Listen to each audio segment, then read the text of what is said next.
कृष्णेन निहताः सार्जुनेन रणेषु ये प्रवर्तयिष्यन्त्यसुरा स्ते त्वधर्मं यदाक्षितो धर्मदेव तदा भक्ता अहं नारायणो मुनि जानिषे कौशले देशे भूमो हि समगो द्विज मुनिशापामृतां प्राप्तां नृसिंस्तात तथोद्धवम् ततो वित्तासुरेभ्योऽहम् सधर्मं स्थापयन्नज सधर्मं स्थापयन्नज। ओम अवतारिणे श्री स्वामीनारायणाय नमो नमः। श्री हरिकृष्णाय श्री घनश्यामाय श्री सहजानंद स्वामीने नमो नमः। अपनी सभा में प्रगट स्वरूप विराजता अपना सौ को नष्टदेव प्राण प्यारा महाश्रेय मूर्ति संकल्प सिद्ध श्री स्वामिनारायण भगवान अपना ઉપર જેમની અપાર કરુણા રહેલી છે આપણા સૌ કોઈના ગુરુશ્રી પ્રાતસ્મરણીય પ્રમંદનીય ઘરસભાના માધ્યમથી જેમણે અનેક જીવાત્માઓને મોક્ષ ભાગી બનાવ્યા છે એવા પરમ પૂજ્યપાદ સદગુરુ સ્વામી નિત્ય સ્વરૂપદાસજી સ્વામી, આપણા મંદિરના મહંત સ્વામી પૂજ્યપાદ હરિચરણદાસજી સ્વામી, આપણા મંદિરના કોઠારી પૂજ્ય પાર્ષદગરી હરેશ ભગત, પૂજ્ય પરમસુખ સ્વામી, પૂજ્ય રામાનંદ સ્વામી, પૂજ્ય ધર્મજીવન સ્વામી, પૂજ્ય શાંત સ્વામી, પૂજ્ય દિવ્ય સ્વરૂપ સ્વામી, પૂજ્ય વિદય ભગત આદિ તમામ સંતો પાર્ષદોના श्री चरणों में मानसिक साष्टांग दंडवत प्रणाम साथे समर्पित किशोर मंडल सभा में पधारेला बधा ज युवा भक्तों ने हृदयपूर्वक जय स्वामीनारायण। शुं आवी थी गई सभा में बात याद है कोईने? संत महिमा नी बात आई थी। चार घाटी है जीवात्मा ने, चार घाटी कई कई याद है? बोलो श्याम। देह थी आत्मा नोखो समझो ए खालो बीजी हर्षिल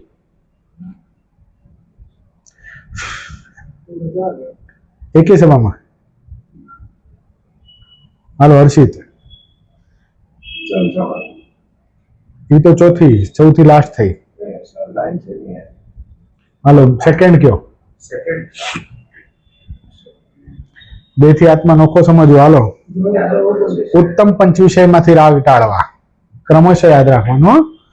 पछी भगवान ने पुरुषोत्तम जाणवा। भगवान ने पुरुषोत्तम जाणवा एनो मतलब शुं थाय दी? अपनी जे भक्ति जो भगवान ने आचरी जे रोलिंग वाला कुर्सी दो उसको।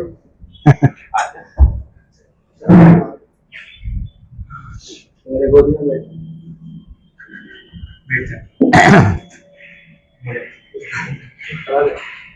बैठ जा उधर, बैठ जा। अरे बैठ जा उधर। ये गुड़ी पहनी का नोटा भाई कैसे चले जाता ना इधर से क्या जा रहा है। चलो भगवान ने पुरुषोत्तम जानવાનો मतलब કોણ કહેશે? હાલો આંગળી ઊંચી કરવાની હો। ભગવાન ને પુરુષોત્તમ જાણવા નથી ખબર પુષ્પેન્દ્ર? તો પછી હાલો કયો દીપ? ભગવાન ને પુરુષોત્તમ જાણવા લાઉડ એન્ડ ક્લિયર ઊભા થઈને। આપણી જે ભક્તિ છે તો અને આચરી જેવી ધનુષ અને બાણ। હાલો એ તો દ્રષ્ટાંત હતું। हालो वितराज भगवान ने पुरुषोत्तम जानवा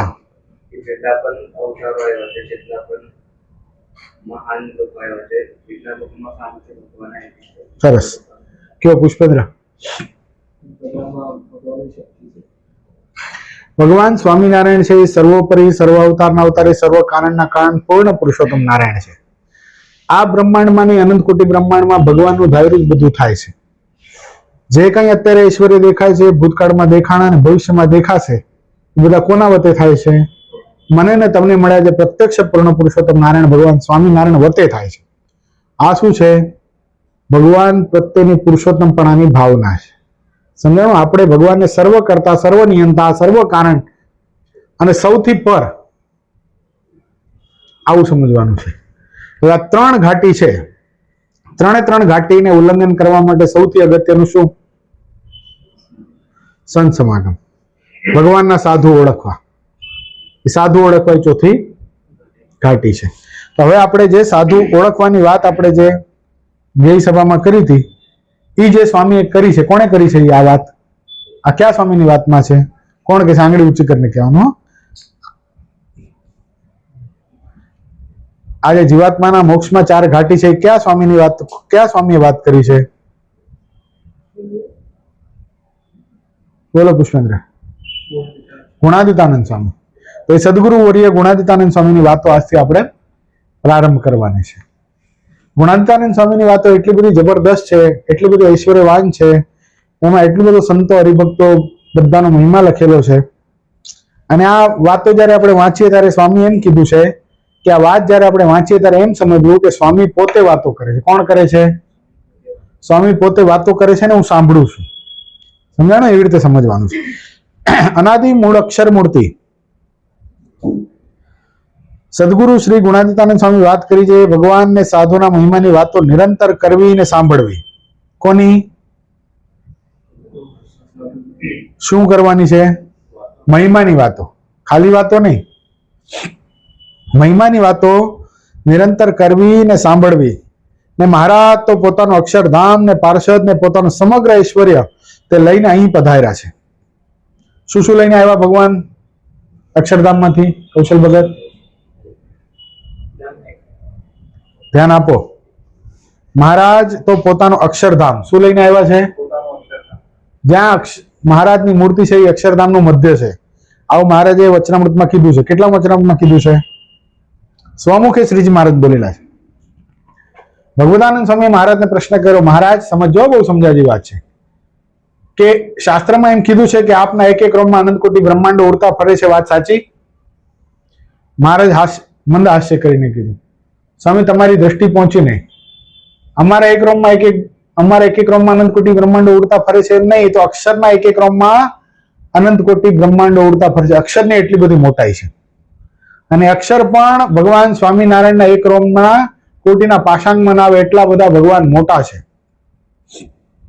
અને એ જ વચનામૃતની અંદર આગળ મહારાજ એમ કહે છે, શું કહે છે? કે જ્યાં મહારાજની મૂર્તિ છે એ અક્ષરધામનું મધ્ય છે. અત્યારે આપણે ક્યાં બેઠા છીએ? અક્ષરધામના મધ્યમાં બેઠા છીએ. અહીંયા ઘનશ્યામ મહારાજની મૂર્તિ છે ને પ્રગટ, એટલે આપણે ક્યાં બેઠા છીએ અત્યારે? ક્યાં બેઠા છે પુષ્પેન્દ્ર? અક્ષરધામના મધ્યમાં. આવું વચનામૃતમાં મહારાજે કીધું છે. કેટલા વચનામૃત છે આ? મધ્ય પ્રકરણનું 42મું. તે મહારાજ તો પોતાનું અક્ષરધામ ને પાર્ષદ ને પોતાનું સમગ્ર ઐશ્વર્ય તે લઈને અહીં પધાર્યા છે. અહીં એટલે હા, બ્રહ્માંડમાં. સરસ. બ્રહ્માંડમાં પણ હજી થોડું સંકોચ કરો. બ્રહ્માંડ તો 14 લોકનું છે. 14 લોકના બ્રહ્માંડમાં ક્યાં પધાર્યા મહારાજ? આ મૃત્યુલોકમાં. મૃત્યુલોકમાં તો પધાર્યા, પણ મારા માટે આ બ્રહ્માંડમાં આવ્યા. શેના માટે? મારા કલ્યાણ માટે.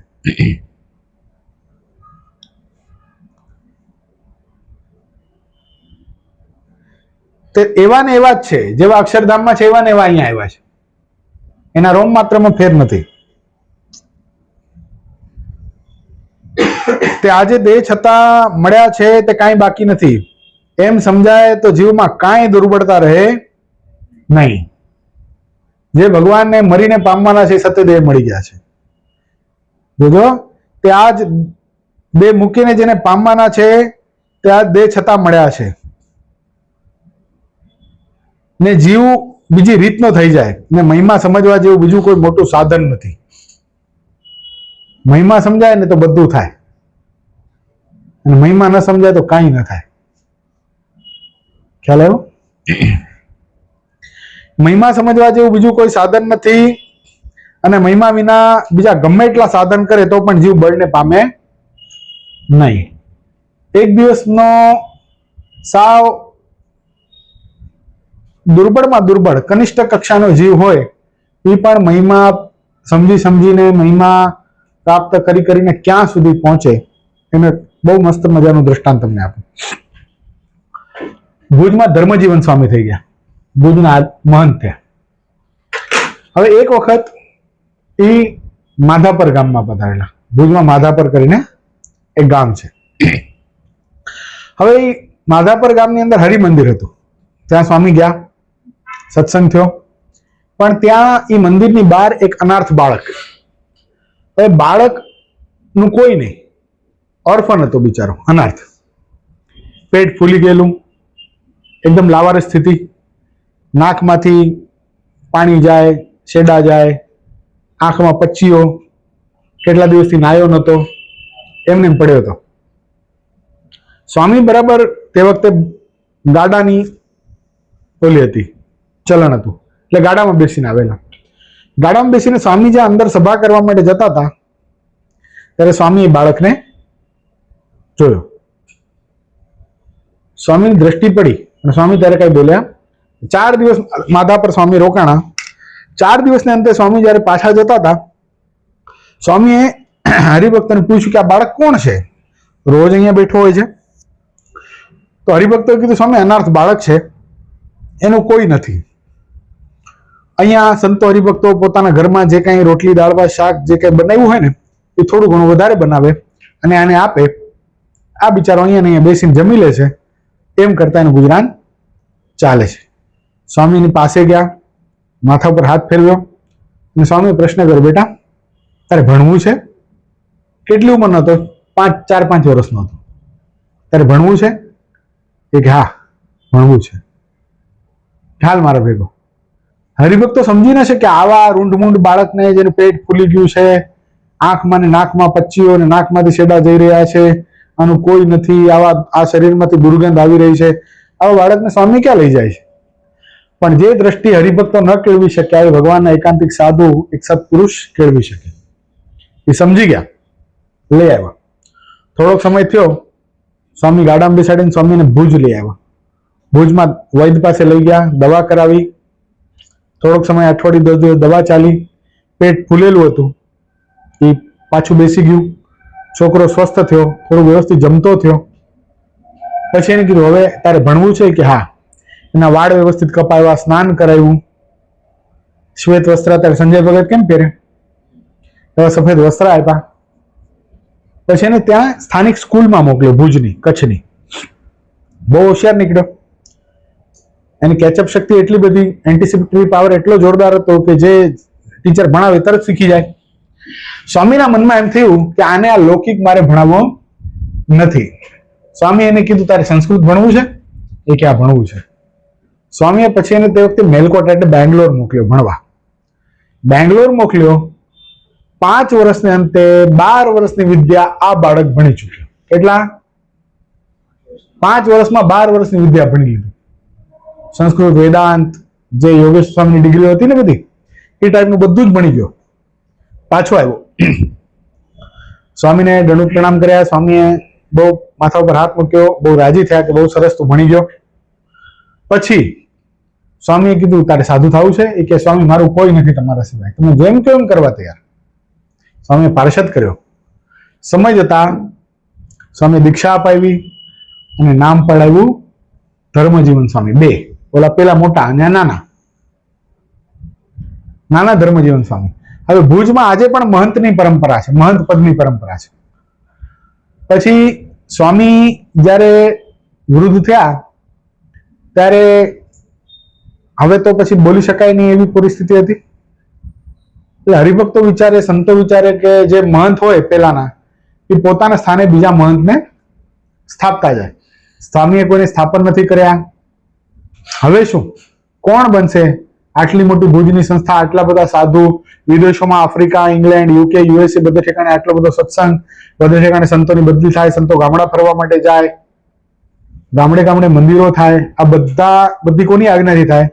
ભુજના મહંત સ્વામીની આજ્ઞા. હવે મહંત પદ જ થવાનું નહોતું, હવે કોને કેવું?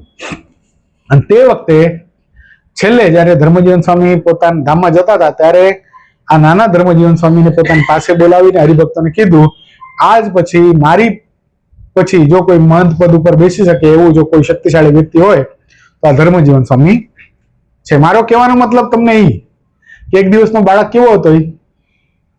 કેવો હતો કૌશલ? ગરીબ તો ઠીક છે, પણ એની કેપેસિટી, એની માનસિક સ્થિતિ, એનું શરીર, એના શરીરમાં બીમારી, એના શરીરમાં રોગ એ એબનોર્મલ હતો ને. આ બાળકને પણ જો મહિમા સમજીને પ્રેમથી રાખવામાં આવ્યો તો બાળક ક્યાં સુધી પહોંચ્યો? ભુજના મહંત પદ સુધી, સર્વોચ્ચ પદ સુધી. સાધુનું જે સર્વોચ્ચ પદ કહેવાય ત્યાં સુધી આ પહોંચી શકે. તો અહીંયા સ્વામી શું બતાવે છે? મહિમા સમજવા જેવું બીજું કોઈ મોટું સાધન નથી. આપણને મહિમા છે. મહિમા હોય તો શું થાય?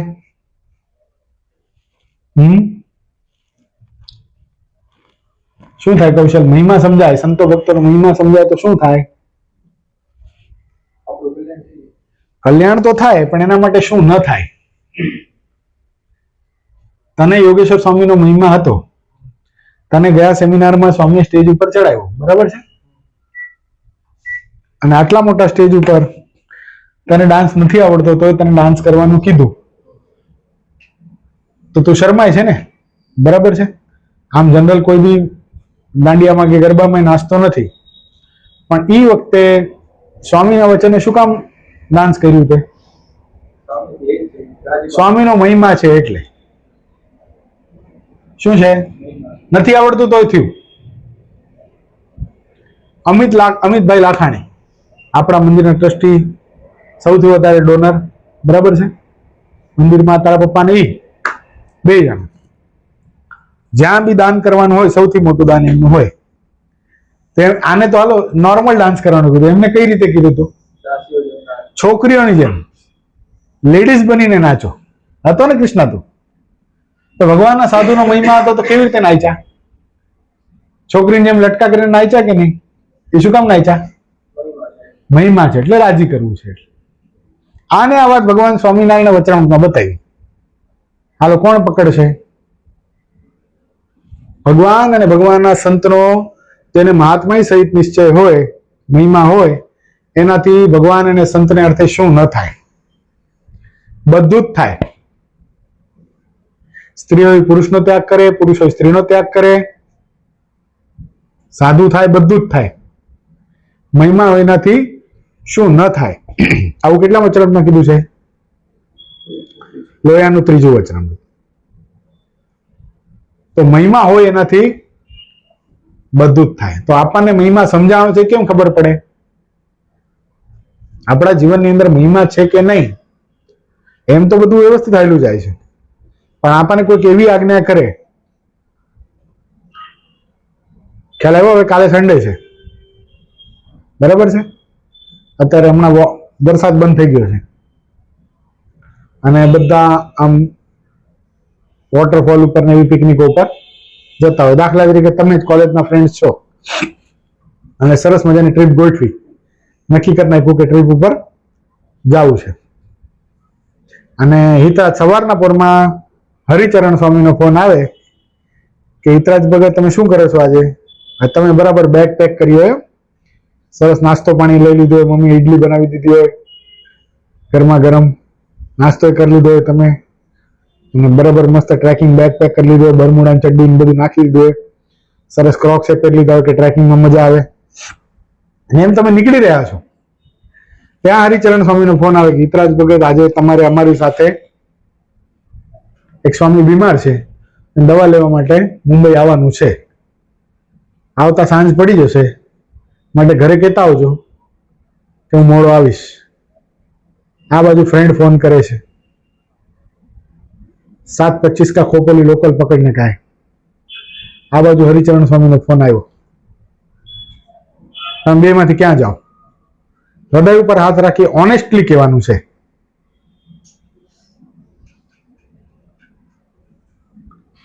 બોલો. સ્વામી ના પડી ફ્રેન્ડ ભેગો જાઉં. તાલીઓ નથી વધારે ઓનેસ્ટ આન્સર આપ્યો છે. કારણ કે મને એની ખબર છે, યાદ કરે, મને ખબર છે ને.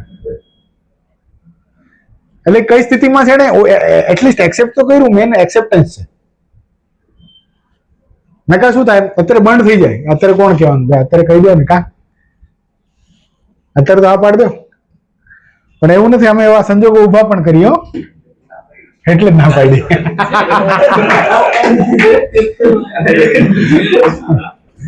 પણ આપણે આ સભાના માધ્યમથી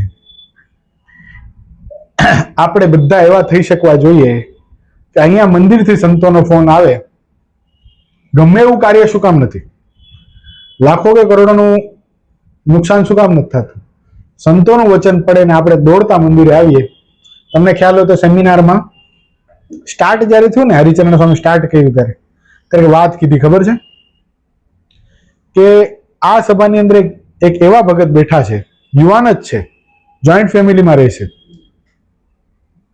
પોતે એના ઘરમાં તકલીફ છે, બિઝનેસમાં તકલીફ છે, છતાંય પણ સંતોનો જ્યારે પણ ફોન આવે, રાતનો 1 વાગ્યાનો હોય, 2 વાગ્યાનો હોય, 3 વાગ્યાનો હોય, ગમે ત્યારે ફોન આવે, બધું મૂકીને પેલા સંતોનું કાર્ય કરવા માટે તત્પર થઈ જાય. આપણે એવા ભક્તોની સાથે રહીએ છીએ. કીધું તું તમે કેટલા જણા હતા, સાંભળી હતી કેટલા જણા વાત હતો ને મિત્ર? આપણે એવા ભગતની સાથે રહીએ છીએ, એવા ભક્તો આપણને મળ્યા છે. તો એવા ભગતની સાથે, એવા ભક્તોની સાથે આપણે સેમિનાર એટેન્ડ કરતા હોઈએ તો આપણે એ સ્થિતિ સુધી નહીં પહોંચવાનું, ત્યાં સુધી આપણે પહોંચવું છે. No doubt.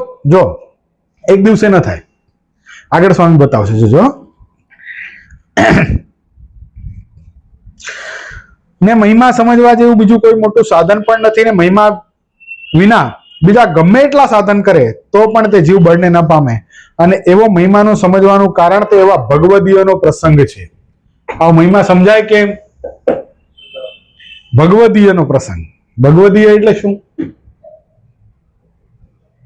ભગવદીય શબ્દનો અર્થ કરો હાલો.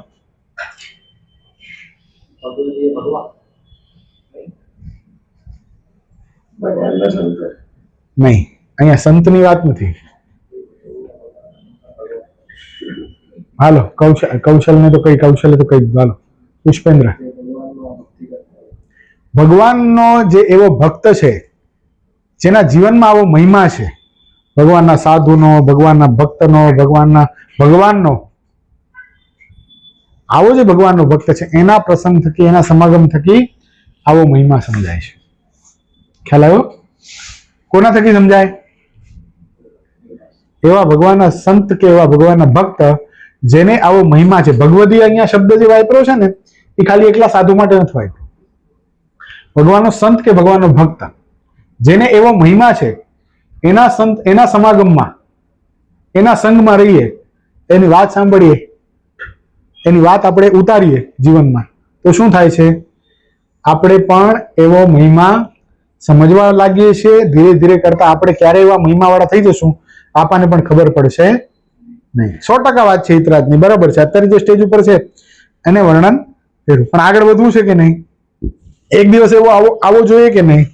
ભલે પરીક્ષા નહીં કરીએ, પણ અંદરથી એવું ફીલ થાય છે કે નહીં કે ખરેખર એકવાર એવી પરીક્ષા મારી થવી જોઈએ કે હું ક્યાંક બહુ ઇમ્પોર્ટન્ટ કામ માટે જતા હોઉં ને મંદિરમાંથી હું એવું સંતોની નજીક મારે થઈ જવું છે કે બહુ ઇમ્પોર્ટન્ટ કામ મારા ઘરનું હોય અથવા તો મારા ઓફિસનું હોય અને મને સ્વામી ફોન કરીને બધું મૂકીને મંદિર આવી શકું, આવું એકવાર થવું છે કે નહીં?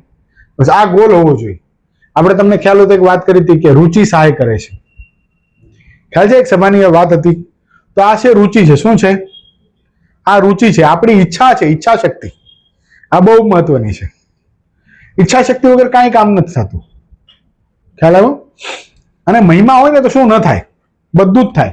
આપણે આગળ જોયું ને, મેથાણ ગામની અંદર બહુ સરસ મજાનો પ્રસંગ. મેથાણ ગામના હરિભક્તો ગરડા મહારાજના દર્શન કરવા માટે આવ્યા. હવે મેથાણના અજા પટેલ, શું નામ છે ભગતનું? યાદ રાખજો, અજા પટેલ. બહુ સારા હરિભગત, આગેવાન, મેથાણ ગામના મુખ્ય હરિભગત. એ ગયા નહીં. હવે ગરડા મહારાજ પાસે ઓલા ભક્તો આવ્યા. હવે ડોંબિવલીથી તમે લોકો સરદાર જાઓ, બરાબર છે, અને ગુરુ પાસે બેસો ને ગુરુ પૂછે કે કયું ગામ ભગત? તમે કહો ડોંબિવલી. ડોંબિવલીના મુખ્ય હરિભગત એટલે હિંમત ભગત માટે ગુરુ પૂછે ને, હિંમત ભગત કેમ છે, કેમ નથી આવ્યા? અથવા તો બીજા કોઈ XYZ જેનું નામ લેનું. એવી રીતે મેથાણ ગામના આજા ભગતની વાત મહારાજે પેલા ભક્તોને પૂછી કે આજા પટેલ કેમ નથી દેખાતા, તમે એકલા કેમ આવ્યા?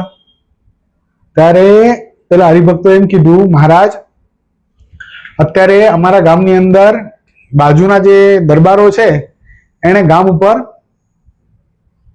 હમલો બોલી દીધો છે, બારવટીયું ખેલ્યું છે. બારવટીયું એટલે પોતાના અધિકાર માટે એ શું કરે? ઢોર લઈ જાય, પછી ખેતરની અંદર જે ઉપજ થઈ હોય ને, જે ક્રોપ ઉભો થયો હોય, સ્ટેન્ડિંગ ક્રોપને કાપીને રાતોરાત લઈ જાય, આવું બધું કરે. એટલે રાતના ઘોડા લઈને આવે ને બધું લઈ જાય. એટલે ઓલા બધા ભક્તોએ કીધું કે મહારાજ અત્યારે આજા પટેલ પોતાની ખેતરની અને પોતાના જે પશુ છે, ગાય ભેંસો હોય બધું હોય ને, બળદ હોય, એની રખવાળી કરે છે. જો કદાચ ન કરે તો ઓલા જે બાજુવાળા જે બારવટે ખેલેલા જે દરબારો છે એ બધું ચોરી જાય. તો શું કરે?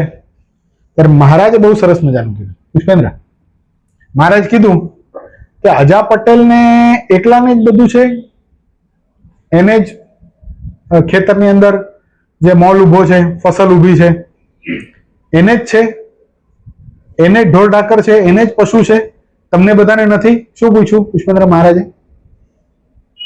રિપીટ. તમને નથી? તો ઓલા બધાએ શું કીધું? મહારાજ છે તો અમને પણ અમે તો તમારા આધારે, તમારા ભરોસે કે અમારા પશુની, અમારા ઢોર ઢાકરની, અમારા ખેતરની અંદર જે મોલ પાકવાનો છે, જે ફસલ થવાની છે, એ બધાની રક્ષા કોણ કરશે? ભગવાન કરશે. ભગવાન ભરોસે મૂકીને આવતા રહ્યા છીએ. શું? તો મહારાજ કે એ વાત સાચી. તો અમારે તમારે ચારની જ રક્ષા કરવાની ને. હવે અજા ભગત તો પોતાની રક્ષા પોતે કરવાના છે, એટલે અમારે કાંઈ કરવાની એના માટે જરૂર નથી. આ વાત બહુ સમજવા જેવી છે, બહુ ઇમ્પોર્ટન્ટ વાત છે. ક્યારેક આપણને ભગવાનના સંતો ક્યાંક આપણે દર્શન કરવા જતા હોઈએ, ક્યાંક સભા હોય, ક્યાંક એવું મહત્વનું કાર્ય હોય, તે આપણને બોલાવે પણ ખરા કે ભગવાન પર ભરોસો રાખીને આવી જાઓ, તમારું કામ ઠાકોરજી કરશે. પણ આપણને આપણા પુરુષ પ્રયત્ન ઉપર, આપણા પુરુષાર્થ ઉપર, આપણી શક્તિ ઉપર ભગવાનના સંતો કે ભગવાન કરતા વધારે ભરોસો હોય, જેથી કરીને શું થાય છે? એ પગલું આપણે ભરી શકતા નથી. એટલે એ નથી થતું એનું કારણ શું છે? તે શું ખોટ આવી? શું ખોટ આવી પુષ્પેન્દ્ર? શું કામ ના ભરાણું એ પગલું અજા ભગત થી? મહિમા ઘટતો હતો. આવો જો મહિમા સમજાઈ ગયા હોત, કરતા કોણ છે? ભગવાન છે. આવીને આવી વાત કાર્યાણીના વસ્તા ખાચરની છે. મહારાજ એક વખત વડતાલ સમયો કરવા જતા હતા, ગરડાથી નીકળ્યા, રસ્તામાં કાર્યાણી આવ્યું. હવે કાર્યાણી આવ્યું એટલે વસ્તા ખાચર બરાબર પોતાના ખેતરની અંદર હળા હાંકતા હતા. અને મહારાજે કીધું હાલો વસ્તા ભગત, આપણે વડતાલ જવાનું છે, સમયો બહુ જબરદસ્ત છે, આવો સમયો ફરીવાર આવશે નહીં, ન ભૂતો ન ભવિષ્યથી એવો થવાનો છે. હાલો, અમે તમારા ઈષ્ટદેવ, અમે તમને કહીએ છીએ આ સમયમાં તમારે આવવું જ પડે એમ છે. બીજામાં કદાચ નહીં આવતા હાલશે, પણ આમાં નહીં આવો તો તમને બહુ મોટી ખોટ જશે. વસ્તા ભગતે શું કીધું? મહારાજ, આ બધું ઊભું ખેતર છે, ચોર લોકો લૂંટી જાય, પશુ પક્ષી ખાઈ જાય, આ બધા રખવાડી કોણ કરશે? મહારાજ હું પછી આવીશ. એ મહારાજ તો ગયા. મહારાજ ગયા અને સમયો બહુ જબરદસ્ત થયો. અને આ બાજુ વસ્તા ભગત શું કર્યું હતું? વસ્તા ભગતે પોતાની શક્તિ ઉપર એને વિશ્વાસ હતો કે હું મારા ખેતરની રક્ષા કરીશ, ઢોર ઢાકર થકી રક્ષા કરીશ. પણ ઓલા રોજડા કહેવાય ને, રોજડાને હવે ગુજરાતી શું કેવું? જંગલી ગાયો કહેવાય, જંગલી ગાય. એ બધી ઘૂસી ગઈ ખેતરની અંદર અને આખો ઉભો કપા ખાઈ ગઈ બધું. રાતના વસ્તા ભગત સુવા ગયા ઘરે, સવારના આવીને વાડી જોયું તો ખેતર વેરવિખેર. પછી તો શું કરે? વડતાલ પહોંચ્યા તો સમયો પૂરો થઈ ગયો. મહારાજ પાસે આવીને રોયા. મહારાજ કે મહારાજ તમારી વાત મનાણી નહીં. અને શું થઈ ગયું? આખું ખેતર વેરવિખેર થઈ ગયું. મહારાજ કે એક કામ કરા, 500 રૂપિયા લે. શું આપ્યું મહારાજે? સમયો પૂરો થઈ ગયો હતો. બધા હરિભક્તો સંતો પોતાના સ્થાને વયા ગયા હતા. મહારાજે કેટલા રૂપિયા આપ્યા પુષ્પેન્દ્ર? કેટલા વર્ષ પહેલા? કેટલા રૂપિયા થાય એ પ્રમાણે? તે વખતે સોનું 4 આનાનું તોલું હતું. અત્યારે કેટલું છે? 1.25 લાખનું. એઝ પર યોર કેલ્ક્યુલેશન બેસીએ બેઠા છું, મને કહો 500 રૂપિયાના અત્યારે કેટલા થાય?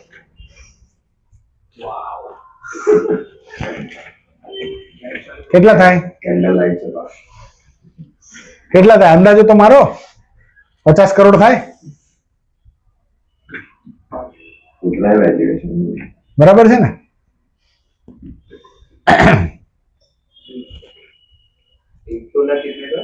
તે વખતે 4 આનાનું હતું, આજે સવા લાખ રૂપિયાનું છે. ઇન્ફ્લેશન રેટ પ્રમાણે હું તો અંદાજો ઠોકું છું, એના કરતા વધારે થાય. તો મારે 500 રૂપિયા આપ્યા કોને? વસ્તા ખાચરને, અને કીધું કે સમૈયામાં જેટલા હરિભક્તો આવ્યા હતા ને, જાઓ આ 500 રૂપિયા લો, તમને ખર્ચી જઈને એકના દર્શન કરતા આવો. શું કીધું? એકના દર્શન કરતા આવો. આ સમયની અંદર, આ સભાની અંદર એવા મહાન દર્શનીય ભક્તો આવ્યા હતા, જેના દર્શન કરવાથી અનેક જન્મના પાપો બળી જાય. એટલું જ નહીં, જેના દર્શન માત્રથી જીવાત્માનું કલ્યાણ થઈ જાય, એવા ભક્તો આ સમયની અંદર આવ્યા હતા. તમે શું ખોટ ખાધી તમને કલ્પના નથી. કારણ કે હવે કઈ શક્ય છે 500 રૂપિયા લઈને બી? હવે કોક રહેતું હોય ક્યાંક ને કોક રહેતું હોય ક્યાંક. હવે આ સેમિનાર હતો આપણો, બરાબર છે? હવે સેમિનારની અંદર 100 ને કઈક 150 જણા આવ્યા હતા, બરાબર છે? હવે કોક નેરુલ રહેતો હતો, કોક ભાઈંદર રહેતો હતો. અત્યારે 50,000 રૂપિયા બી કોઈને આપ્યા હોય ને, હાલે 50,000 રૂપિયા જઈને બધાને દર્શન કરતો હોય અઠવાડિયાની અંદર, તોય ન થાય એનાથી. શક્ય છે? એટલે મહારાજે શું કીધું? લો 500 રૂપિયા અને બધાના દર્શન કરતા આવો. પણ વસ્તા ભગતે તો હાથ જોડા, મહારાજ કેવી રીતે શક્ય છે? કોક ઉત્તર ગુજરાતમાં રહેતું હોય, કોકુડી કચ્છમાં રહેતું હોય, કોકુડી રાજસ્થાન થી આવ્યું હતું, કોકુડી મધ્યપ્રદેશ થી આવ્યું હતું. ખ્યાલ આવ્યો? આ શક્ય નથી મહારાજ, મારી ભૂલ થઈ ગઈ. આજ પછી હું કોઈ દી મારા પુરુષાર્થના બળ ઉપર કોઈ દી મારી જાતને એટલો બધો અહંકારી નહીં થઈ જાઉં કે મારા પુરુષાર્થને વધારે ગણીને ભગવાનના સંતને કે ભગવાનની કૃપાને ગૌણ સમજી અને આપની આજ્ઞા નહીં લઉં.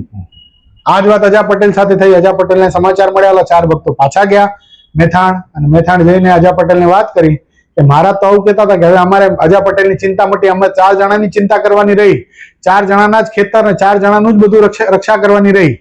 અજા પટેલ વાતને પામી ગયા કે હું મારા પુરુષાર્થના બાહુબળે કરીને મારા પશુની, મારા ખેતરની રક્ષા કરવા માંગતો હતો, પણ જો ભગવાન ઉપર મૂકીને ભગવાનના સંત ઉપર ભરોસો કરી અને જો ગરડા દર્શન કરવા જતો રહ્યો હોત તો આ બધી રક્ષા કોણ કરત?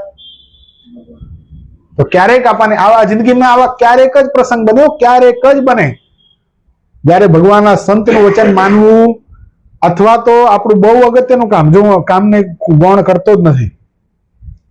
જિંદગી મળી છે એટલે બધા બહુ બિઝી છીએ, કોઈ વહેલા તો નથી બેઠા, તમે બધા બહુ એજ્યુકેટેડ છો અને એજ્યુકેશન સારું એ લ્યો છો. આગળ જતા બહુ મોટી પોસ્ટ ઉપર જશો, કોઈ મોટો બિઝનેસમેન થશે, કોઈ મોટા અધિકારીઓ થશો, બહુ સારામાં સારું ભણી રહ્યા છો. પણ કામ અને સત્સંગ બે વસ્તુમાં જ્યારે ભણતર અને સત્સંગ બહુ અગત્યનું, જ્યારે ઘણા બધા આપણને કહેતા હોય ને બહુ અગત્યનું જ્યારે આપણને ચૂઝ કરવાનું આવે, ત્યારે ગમે ત્યારે એક વખત ભગવાનના સંતની વાત માની અને પોતાની જે ગાઢ છે એને છોડતા શીખવી. ખ્યાલ આવ્યો? આ જો શીખી ગયા, આ જો સમજાઈ ગયું તો આ સત્સંગ સાર્થક, તો જ આપણને મહિમા છે, નકા મહિમા નથી. નકા શું થાય કે વાત બધી બરાબર છે, 100% તમારી વાત છે, પણ મારાથી અવાશે શું કામ નહીં? નથી. મહિમા હોય તો એનાથી શું ન થાય? વિચાર કરો, પેલા ડડુસર ગામના ભગત ગલુજી, આપણે ગલુજીની વાત કરીએ છીએ, આ ગલુજીની વાત નીકળી એટલે પ્રત્યક્ષનું એક ઉદાહરણ આપીશ. ડડુસરના ગલુજીના ઘરે મહારાજ પધારવાના હતા. મહારાજે સમાચાર આપ્યા, વડથલ હતા મહારાજ, વડથલથી મહારાજે સુરા ખાચરને મોકલ્યા, સોમલા ખાચરને મોકલ્યા અને કીધું કે ગલુજીને માલુમ થાય કે મહારાજ પધારે છે તો વ્યવસ્થા કરે. હવે એ ડડુસરના ગલુજી બરાબર ને સમાચાર મળ્યા અને ત્યારે જ ગલુજીની માતુશ્રીએ બે મૂકી દીધેલો. એટલે શું થાય? સૂતક આવે કે ના આવે? પોતાના સગામાં ધામમાં જાય તો સૂતક આવ્યું, આ બધું મહારાજ આવે છે ખબર પડી. ગલુજીના મનમાં એમ થઈ ગયું કે મહારાજ મારા ઘરે ક્યારે પધારે? હવે માં ગઈ છે, મહારાજને ના પાડી દઈશ કે મહારાજ તમે નહીં આવો, મને સૂતક છે, તો માં પાછી જીવતી થવાની છે? નથી થવાની. ગલુજીએ શું કર્યું ખબર છે? પોતાના મમ્મીની ડેડ બોડીને એક કોથળામાં પેક કરી. શેમાં કરી? કોથળામાં પેક કરી અને માળીએ ચડાવી દીધી. ઘરમાં માળી હોય ને એમાં ચડાવી દીધી. માળિયા ઉપર ચડાવી દીધી અને પછી બધી વ્યવસ્થા કરી નાખી. સરસ મજાની સભા ગોઠવી નાખી. બહુ સરસ મજાની વ્યવસ્થા કરી. પોતાના ઘરેથી સીધું ન લીધું. વાણિયાને કહી દીધું કે આ બ્રાહ્મણોને બોલાવી અને સીધું પાણી આપી દે. મારા ઘરનું સીધું એટલે સૂતક લાગે એટલે મહારાજને ચાલે નહીં, પણ કોઈને કીધું નહીં. વાણિયાને કીધું બારોબાર સીધું આપી દે, હું તને 10 દિવસે પૈસા આપીશ, સૂતક ઉતરી જાય પછી. એટલે બ્રાહ્મણોએ રસોઈ બનાવવાનું ચાલુ કરી દીધું. મહારાજ આવ્યા. પોતાના ગામમાંથી જે ઢોલ વગાડવા વાળા હતા, નગારા શરણાઈ બધું લઈને મહારાજનું સામૂહિક કરવા માટે ગામની બહાર ગયા. ઢોલ નગારા દુદુંબી શરણાઈ બધું વગાડતા વગાડતા મહારાજને લઈ આવ્યા. પોતાના ઘરના આંગણામાં મહારાજ માટે સરસ મજાની સભા થઈ. મહારાજે ઘણી બધી વાતો કરી. સંતો હરિભક્તો બધાની રસોઈ થઈ. બધા પ્રેમથી જમ્યા. હવે તન કી જાણે મન કી જાણે, જાણે ચિત્ત કી ચોરી. બીજા કોઈ તો ન જાણે, પણ ખુદ પરમેશ્વર શું કામ ન જાણે આ વાતને કે ગલુજીએ કર્યું છે શું. બધા જમી લીધું એટલે મહારાજ કે હવે ગલુજી અમે જઈએ છીએ, હવે જે વિધિ કરવાની છે તમારે બાકી રહી ગઈ છે એ તમે પતાવી. શું કર્યું હતું એને? આવું આપણાથી થાય? આપણી વચ્ચે એક એવા ભગત બેઠા છે, એ પરિવારમાંથી આવે છે. આ કૌશલ છે ને, તમને ખ્યાલ હોય તો છપૈયા મહોત્સવ કર્યો હતો, ખ્યાલ છે ને પપ્પાએ? ત્યારે કૌશલ બહુ નાનો હતો, એને જનોઈ લીધી હતી ત્યારે. હવે એના દાદાનું હાર્ટ 20% જ કામ કરે. કેટલું? ઓનલી 20%. ક્યારે ધામમાં જતા રહેશે કઈ ખબર નહીં. છપૈયા ગયા, અને છપૈયા ગયા પછી ત્યાં 5 કરોડથી 6 કરોડનો ખર્ચો કરેલો આશીષભાઈ. સ્વામિનારાયણ સંપ્રદાયમાં કહેવાતા જેટલા પણ ભક્તો હતા, અમદાવાદ દેશ, વડતાલ દેશ, ભુજ, બધે ઠેકાણેથી હરિભક્તો આવેલા. બહુ મોટું માનવ મેરામણ, અને એ લોકો મુખ્ય યજમાન, મુખ્ય નહીં પૂરેપૂરા યજમાન, એકલાના ખર્ચે આખી કથા. હવે આવા પ્રસંગની અંદર રમેશભાઈની તબિયત બગડી, એટલે એના દાદાની તબિયત એકદમ વીક. હવે એવું લાગે કે કદાચ ચાલુ ઉત્સવમાં કદાચ કાંઈ અઘટિત ઘટના ઘટી શકે, નક્કી નહીં. ચાલુ ઉત્સવમાં ધામમાં જતા રહેતો આખો ઉત્સવ બગડે. એટલે રમેશભાઈએ શું કર્યું, એના પપ્પા આશીષભાઈને પોતાની પાસે બોલાવીને કીધું હજી ઉત્સવને આગલા દિવસ છે, ઉત્સવ બીજા દિવસે શરૂ થવાનો છે. રમેશભાઈ બહુ બીમાર છે, 20% જ હાર્ટ કામ કર્યું, પાણી નથી પીવાતું. એક ઘૂંટડો પાણી મોઢાની નીચે ઉતરતો નથી. હું સામે હતો એટલે કહું છું, કૌશલ ત્યારે બહુ નાનો, મને યાદ છે. રમેશભાઈએ કીધું કે આશીષ તું ચિંતા નહીં કરતો, મને કઈ થઈ જાય ને તો તું જરા બી અવાજ કરતો નહીં, કોઈને કઈ કહેતો નહીં. તારા જીજાજી શુકેશભાઈને મારી બોડી આપી દેજે. શું કીધું? શુકેશભાઈને મારી બોડી આપી દેજે, ગાડી કરી લેજે અને શુકેશભાઈને મારી બોડી આપી દેજે. શુકેશ મને એટલે મારી બોડીને લઈ અને જતો રહેશે અને મારો અગ્નિ સંસ્કાર કરી નાખશે.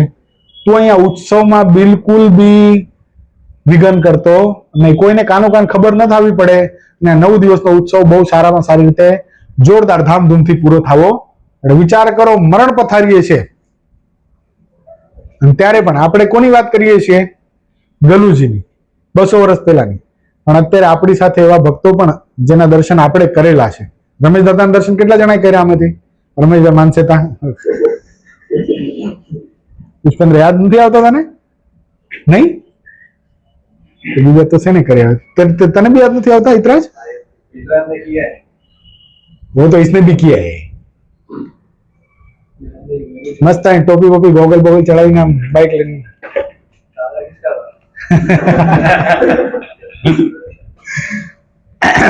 એટલે કહેવાનો મારો મતલબ કે મહિમા આ વસ્તુ ક્યારે નીકળે? નકા કે ને કે બેટા હવે મારી તબિયત બહુ ખરાબ છે, આપણે કામ કરીએ, ઉત્સવ પોસ્ટપોન કરી નાખીએ, કે નહીં? શું કીધું? મને કઈ થઈ જાય તો ઉત્સવ બંધ નહીં રખાવતો, કથા બંધ નહીં રખાવતો. મારી ડેડ બોડીને ચૂપચાપ તારા જીજાજીને હવાલે કરી નાખજે, એ મારો અગ્નિ સંસ્કાર કરી નાખશે. તું ઉત્સવને બંધ રાખતો નહીં, કારણ કે હજારોની સંખ્યા મારી ભક્તો આવી જાય. અને ગુરુની 350મી કથા, 350મી કથા સત્સંગી જીવનની. અત્યારે દ્વારકામાં 425મી હતી ને, રાઈટ 75 કથા પહેલા. લગભગ ન ભૂલતો હું તો કઈ સાલ હતી નોટબંધી વાળી? 2016. 500 ને 1000 ની નોટ બંધ થઈ. હા, 8 નવેમ્બર ના બંધ થઈ, 5 નવેમ્બર નો ઉત્સવ સ્ટાર્ટ થયો હતો. એટલે આપણો કહેવાનો મતલબ અહીંયા મહારાજ એમના મહાન એકાંતિક સંત સદગુરુ ગુણાતીતાનંદ સ્વામીના માધ્યમથી શું કહેવા માંગે છે આપણને કે મહિમા સમજવા જેવું કોઈ મોટું સાધન નથી ને આપણે એમને તો મહિમા સમજવો નથી, આપણને એ તત્વ પ્રાપ્ત થયું છે. ખ્યાલ આવ્યો? એટલું મહાન તત્વ પ્રાપ્ત થયું છે. પૂજ્યપાદ ગુરુશ્રી જેવા મહાસમર્થ સંત, આવા સંતો વિચાર કરો. યોગેશ્વર સ્વામી આવ્યા હતા, કેવા સાધુ હતા? તોરશીલ નતો આવ્યો ને, આવા જેવું હતું. બહુ મોટું. આ શું ખોયું છે ને એ શબ્દમાં વર્ણન ન થાય. જે આવ્યા એ ભાગશાળી, પણ બીજી વાર આવી ભૂલ ના કરતા. તમને ખબર છે, જેને નથી આવવા મળ્યું, જેના લોકોને ફોર્મની લિંક નહોતી મળી, એ કરતા હતા કે અમને આપો અમને આપો, પણ એ સંતોને એટલા નજીક નહોતા જેથી કરીને સંતો એમને લિંક મોકલી નહોતી. હરિચરણ સ્વામી લિંક મોકલી નહોતી ફોર્મની. ત્યારે આપણને લિંક મોકલી, આપણને આવવાનું આમંત્રણ આપ્યું ને આપણે નજીક વાત માટે થોડુંક તાવ આવે છે ને એટલે ના આવ્યા. હે ને? છે કે નહીં હર્ષિલ? તાવ તો મને આવતો હતો, જબરદસ્ત તાવ આવતો હતો. સવારના હું 5:30 ઉઠ્યો, મેં તો આ પાછો સુઈ ગયો. 6:15 વાગે દેવાંગે આવીને ઉઠાડ્યો મને કે 6:15 થયા. મેં તું જા, મારાથી નહીં હોય. હું સુઈ ગયો, પાછો સુઈ ગયો ને આમ જરાક આમ તંદ્રાની અંદર મનમાંથી અંદરથી અંતરાત્મા એટલું કીધું કે એલા તને તારા શરીરની આટલી બધી પડી છે. પેલા 700 કિલોમીટર દૂરથી ઓલા સાધુ આપણને દર્શન આપવા માટે, આપણા જીવન સુધરે એટલા માટે છેક 700 કિલોમીટર દૂરથી આવે છે અને તને તારા શરીરની આટલી બધી પડી છે. આજે તો રજાનો દિવસ છે, એક ડોલો ખાઈ લે, એક ગોળી ખાઈ લે, પેરાસિટામોલ ખાઈ લે, ટેમ્પરરી તારો તાવ ઉતરી જશે ને પછી દવાખાને જઈ આવજે. આમ જ્યાં અંદરથી આવ્યો ને અવાજ તો ઉઠી ગયો. તરત જ ઉઠી, તરત ફટાફટ નાઈ પૂજા કરી, જે થાય હવે. એટલે હિંમત થોડી કરવી પડે હર્ષિલ, સમજાણું? બીજી વાર આવી ભૂલ નહીં. હવે આ ન શું કામ અવાણું, વસ્તુ સમજો. ન અવાણું એનું કારણ શું થાય છે? હા, જો આ મહિમા સમજાઈ જાત કે ત્યાં ગયા પછી મને શું પ્રાપ્ત થવાનું છે, એ એક વસ્તુ. આપણે આ જે સેમિનાર છે એના પૈસા નથી રાખતા, ફ્રી રાખીએ છીએ, બરાબર છે? એમાં સમજો કે આપણે અત્યારના જે લેટેસ્ટ કોન્સર્ટ, કોનો બહુ ફેમસ કોન્સર્ટ, કોઈ 12 ઓલો આ કોલ્ડ પ્લે ઓલો નહીં, ઓલો પેન્ટ બહુ નીચે પહેરે છે, હા, અહીંયા અંબાડીના લગ્નમાં આવ્યો હતો ભાઈ. હા, એ ઓળખે છે ને? તું ઓળખે છે જસ્ટિન બાઈબર ને? હા, એ બીબર. હાલ ને, એની ટિકિટ કેટલાની હોય કોન્સર્ટની? સપોઝ અહીંયા ઇન્ડિયામાં 2-3 લાખની. હર્ષિલ, એક્ઝામ્પલ, હા, example, just for example, offend નહીં થતો, એક એક્ઝામ્પલ જ છે. સપોઝ તે ટિકિટ ખરીદી હોત, સપોઝ, હા, અને જે સિચ્યુએશન તારી હતી સન્ડેના, લાસ્ટ સન્ડેના, તાવ આવતો તો સવારના ઉઠવાનું મન નથી થતું, એવી સિચ્યુએશન તારી હોય અને તે ટિકિટ ખરીદી હોય અને જાવું તો પડે, એમ કઈ આમંત્રણ તો નથી, ન જાવ તો કોઈ બોલાવવાનું નથી, પણ આપણે ટિકિટ ખરીદી છે, 5 કે 10 હજાર રૂપિયા ખર્ચા છે, પણ તો શું કરે? ઓનેસ્ટલી, જેમ વિતરાજે જવાબ આપ્યો ને, ઓનેસ્ટલી આપજો. હાલો, ના, 2 લીધી છે, 2 લીધી છે. ના, કોઈ વેચવાનું શક્યતા જ નથી, પૈસા જાય એમ છે, વયો જાય. બરાબર? તાલી વગાડો. ઓનેસ્ટ આન્સર, તાલી ઓનેસ્ટ આન્સર માટે છે. જો આપણે જ્યાં છીએ ને ત્યાં એ મેઇન વસ્તુ એ છે કે આપણે જ્યાં છીએ ત્યાં એક્સેપ્ટન્સ હોવી જોઈએ. જો બધા બરાબર જ હોત અને બધા એકદમ ફર્સ્ટ ક્લાસ જ હોત ને, ફૂલ મહિમા સમજતા હતા, સભા કરવાની જરૂર જ શું છે ને? આપણે જ્યાં છીએ, વેર વી સ્ટેન્ડ, આપણને ખબર તો હોવી જોઈએ ને કે આપણે અહીંયા ઊભા છીએ અત્યારે. ઓનેસ્ટ આન્સર ને બહુ મહત્વનો છે. હિતરાજનો આન્સર સરસ, તારો આન્સર સરસ. તો હવે એટલું સમજવાનું છે કે 5000 ના કોન્સર્ટમાં આપણે 5000 રૂપિયા બગડે નહીં એટલા માટે જતા રહીએ, બરાબર છે? તો એટલો મહિમા હજી આપણે આપણા સંતોને સમજતા, એટલું સમજવા માંડીએ ને તોય ઘણું. જસ્ટિન બીબર, બરાબર? નાવ સ્પેલ્ડ ઓકે? ઓકે. એના જેટલો જો યોગેશ્વર સ્વામીનો મહિમા સમજાઈ જાય તો શું થઈ જાય? તો સેમિનારમાં જવાય, તો સેમિનારમાં જવાય. ખ્યાલ આવ્યો? એટલે આ વસ્તુ ચોક્કસ ગમે ત્યારે આ વસ્તુ થાય, આપણને બોલાવવામાં આવે ત્યારે આમાંથી કોઈ એક વ્યક્તિ એવો ન નીકળવો જોઈએ જે થયું, જેનાથી નથી આવવાનું, એને આપણે ફજત નથી કરવા, જે હશે એના કારણો રીઝન હોય. પણ હવે પછી એક એવું નક્કી આપણે કરવાનું થાય છે, આના પછીની કોઈ પણ સભા, કોઈ પણ સેમિનાર એવું એટલું અગત્યનું, જો એના સિવાય હું બહુ ભાર દઈને કહું નહીં તમને કે આવવું જ પડશે. આ સેમિનાર વસ્તુ એવી છે જેમાં આવવું જ પડે, કારણ કે આપણને પર્સનલી ઇન્વાઇટ કરે છે અને આપણે સંતો માટે એટલા મહત્વના છીએ કે આપણને એ સંતો પર્સનલી બોલાવે છે, ફોર્મ મોકલે છે. એટલો મતલબ શું છે? તારા ફોનમાં સ્વામીએ ફોર્મની લિંક મોકલી, એનો મતલબ શું થયો હર્ષિલ? પર્સનલી તને ઇન્વાઇટ કર્યો છે. હવે આપણને નરેન્દ્ર મોદી પર્સનલી ઇન્વાઇટ કરે ને પછી આપણે ન જઈએ તો પુષ્પેન્દ્ર, તો કેવા કહેવાય? આપણે કેવા કહેવાય? સારા ના કહેવાય. નહીં, અફર્મેટિવ આન્સર નથી જોઈતો, ઓરિજિનલ આન્સર જોઈએ છે. Make it affirmative. હા, 500 રૂપિયા.